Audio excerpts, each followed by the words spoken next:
When you hear the word battlefield, what is the very first image that hits your brain? I mean, usually it's loud, like artillery, shouting, that kind of kinetic energy. Right, exactly. You know who the bad guy is because, well, he's the one charging at you with a weapon in his hand. It's terrifying, sure, but it's obvious. Yeah, that's the traditional definition. Symmetrical warfare. You see them, they see you, the lines are clearly drawn. But what happens when the war is quiet? Like, what happens when the weapon isn't a sword, but maybe a whisper in the break room or a meeting invite you didn't get? Or a rumor that's slowly eating away at your reputation while everyone's still smiling at your face. Exactly. Welcome back to the deep dive. Today we're looking at a stack of research centered on Psalm 140. And looking at the source material, this doesn't read like your standard peaceful prayer. No, not at all. It reads more like a survival manual for someone who has a target on their back but can't quite see the shooter. We're going to break down the biblical text of the Psalm of David alongside an analysis of its ancient wisdom and figure out how to apply it today. Because David spent a huge chunk of his life actually being hunted. Yeah. Literally by armies and politically by rivals. Right. So Psalm 140 is specifically a guide for seasons when opposition isn't loud, it's calculated. It's about navigating this verbal venom and hidden traps without losing your integrity. Which is the hardest part, and that's our mission for this deep dive. Mhm. How did David survive this campaign of character assassination, and how can you find stability in a toxic environment without becoming toxic yourself? About becoming toxic yourself. Yeah. That is the key phrase in the sources. Because the trap isn't just what happens to you, it's how you react to it. If you react the wrong way, you step right into the snare. Exactly. So let's jump into the text. Verses 1 through 5. David basically opens with a distress signal. Deliver me, O Lord, from the evil man. Preserve me from the violent man. Right. Now, violent man seems straightforward. Someone punches you, they're violent. But the notes suggest there's a lot more nuance to the original phrasing. There is. The phrase used in the original language implies a man of violences. Plural. It's not just physical.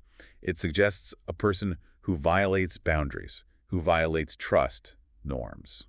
Okay, that changes the picture. It does. And verse 2, we get the profile of this person. It says, they imagine mischiefs in their heart and are continually gathered together for war. Imagine mischiefs. That sounds oddly mild, like a kid planning a prank with a whoopee cushion or something. Yeah, the English translation softens it a little bit. The core meaning there is premeditation. Oh, wow. The sources point out a really crucial distinction here. This isn't accidental friction. You know, sometimes you just rub a colleague the wrong way or Yeah. you have a misunderstanding.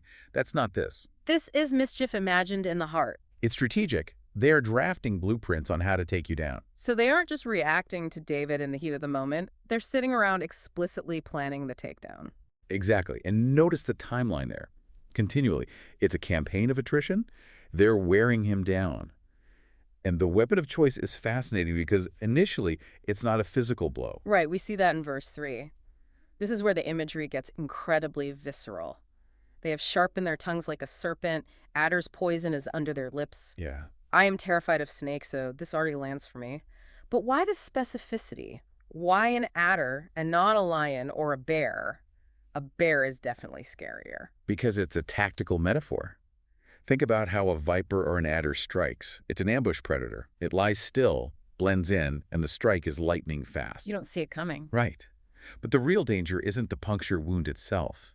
It's the venom. The internal damage. Correct. The notes highlight that this represents verbal and strategic aggression. If someone punches you, the damage is visible. Everyone sees the bruise. But if someone spreads a rumor, that questions your integrity. The damage is internal. It poisons the ecosystem around you. It changes how people look at you, but you can't show them a physical wound to prove you've been hurt. Adder's poison is under their lips. That implies concealment too, doesn't it? Like they're smiling at you in the hallway, shaking your hand, but the poison is loaded in the chamber. That is the most unnerving part, the duality of the threat. The public face is benign, but the private intent is lethal. Which makes it so hard to defend against. Because often you don't know you've been bitten until the symptoms show up. Like people suddenly avoiding eye contact or projects getting quietly reassigned. That's a chilling thought. And it leads perfectly into the next set of images in verses 4 and 5. If the words are the poison, the actions are the traps. The text says, the proud have hid a snare for me, and cords, they have spread a net by the wayside. They have set gins for me. Gins, snares, nets. It's hunting terminology. David is describing himself as prey. Okay, but I want to push on this just a little bit. Is David being paranoid here? I mean, snares and nets implies a level of conspiracy that feels a bit dramatic. Is everyone really out to get him? It's a fair question. When you're under pressure, it is so easy to slip into paranoia. But look at the text again. Where are the traps located? It says they are spread by the wayside. Right. By the wayside or along the path. This is the evidence that it's not just paranoia. They aren't setting traps on some random mountain. They are studying his goings, his routine. They know where he walks. So it's tailored. Highly tailored. In a modern context, this isn't a random internet troll.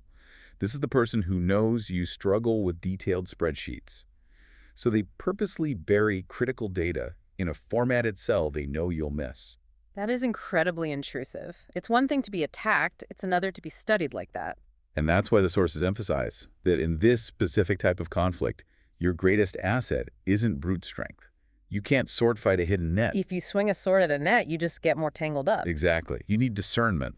You have to spot the disturbance in the grass before you step there. Okay, so David is walking through this minefield. He's got people whispering poison, traps in his daily commute.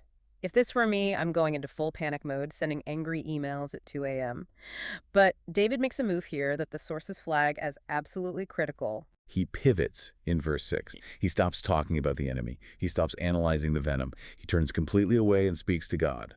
I said unto the Lord, Thou art my God, hear the voice of my supplications. It's almost like he's intentionally breaking eye contact with the snake.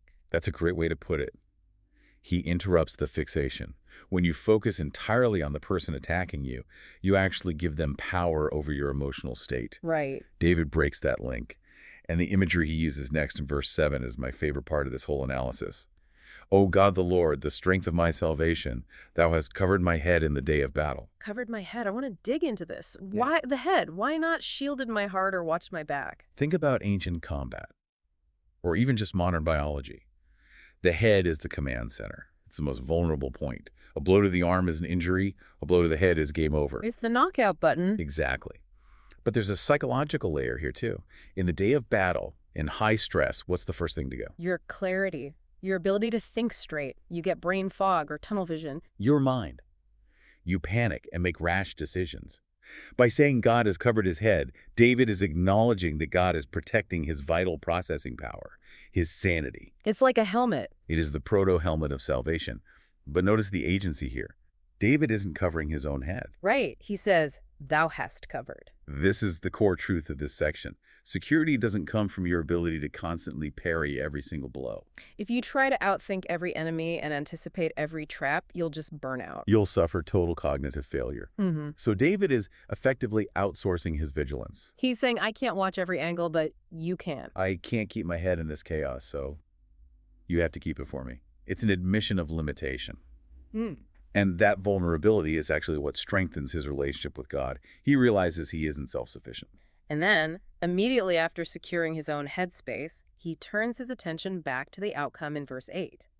Grant not, O Lord, the desires of the wicked, lest they exalt themselves. It's a fascinating shift. He's not just saying, save my skin. He's appealing to the moral structure of the universe. He's saying, God, if these schemes work, these people will think they're untouchable. He's worried about the precedent. If the bad guys win, they'll just franchise the business model. Precisely. He's asking God to block their success so evil doesn't become the standard operating procedure. Now, we do have to address the elephant in the room here, because up until now, David sounds very noble, but then we hit verse 9 and 10. Yes, the tone definitely shifts. David gets intense.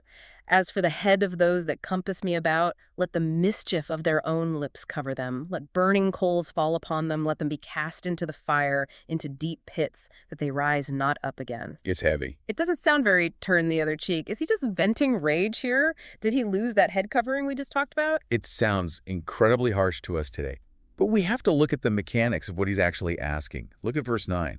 Let the mischief of their own lips cover them. Ah, their own lips. So he's not asking for new fire. He's asking for a return to sender. It's the boomerang effect, the principle of sowing and reaping, lex talionis, the law of retaliation, but in a passive sense. He isn't saying, let me go throw coals at them. No, he's saying, let the traps they set for me snap back on their own fingers. That's a massive distinction. Because one is revenge, me hurting you because you hurt me. The other is justice. Justice via consequence. It's allowing the natural trajectory of their actions to complete its circle. If you light a fire to burn someone's house down, David is praying the wind changes and blows the smoke back in your face. And verse 11 reinforces this idea that evil is self-cannibalizing. Evil shall hunt the violent man to overthrow him. I love that phrasing. It implies violence and deceit are not sustainable. You can't build a stable life on adder's poison. Eventually, the system eats itself. The source notes have a great line here. Integrity outlasts manipulation. Because integrity is the long game. Manipulation is fast, but it's radioactive. It eventually poisons the user. But here's the challenge. Restraint sounds really nice and we're just talking about it. But in the moment when you are being hunted, restraint feels like weakness. It feels like you're just taking hits and hoping the universe balances the books. It absolutely feels passive. But the ancient wisdom here argues that restraint is the ultimate flex of strength. Think about it. If David lashes out and starts setting his own traps, what has he become? He becomes the violent man he was praying against in verse 1. Exactly. By showing restraint, by trusting the moral order of the universe to handle the outcome, he keeps his hands clean. Okay, so we've got a great summary of what David was going through. Let's pivot and land this plane in the modern world. Most of the people listening aren't dodging literal hunting nets. No, probably not. But the source material transitions into navigating toxic environments today. So how do we apply this? What are the modern snares and nets? Well, the workplace is the obvious theater. The CC on an email designed specifically to expose a minor error to your boss. Yeah. The meeting you weren't invited to, where decisions about your project were made. The passive-aggressive comment in the Slack channel where they tag everyone but you. It's that awful feeling of walking into a room and the conversation suddenly stops. That is the net by the wayside, and the adder's poison.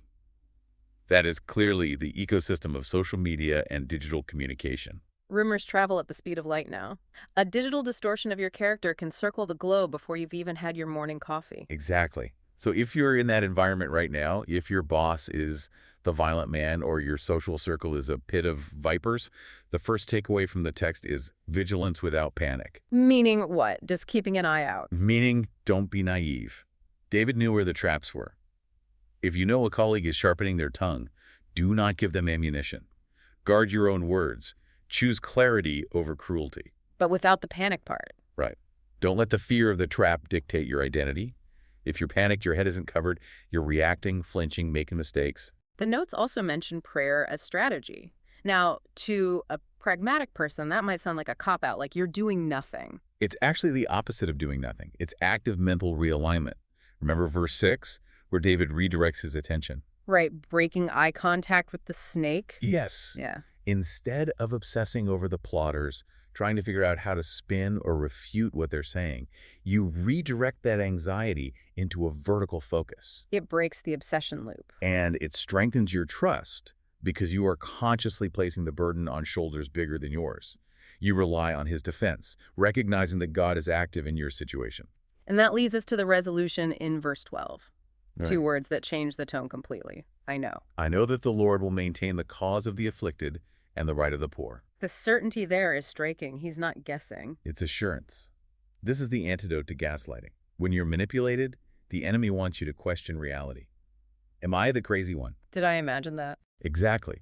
But David anchors himself in a fundamental reality.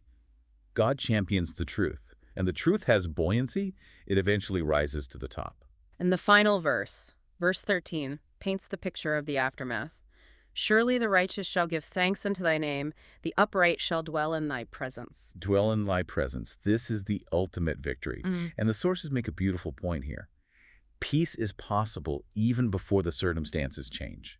Wait, explain that. Because verse 13 is at the end. Doesn't that mean the battle is over?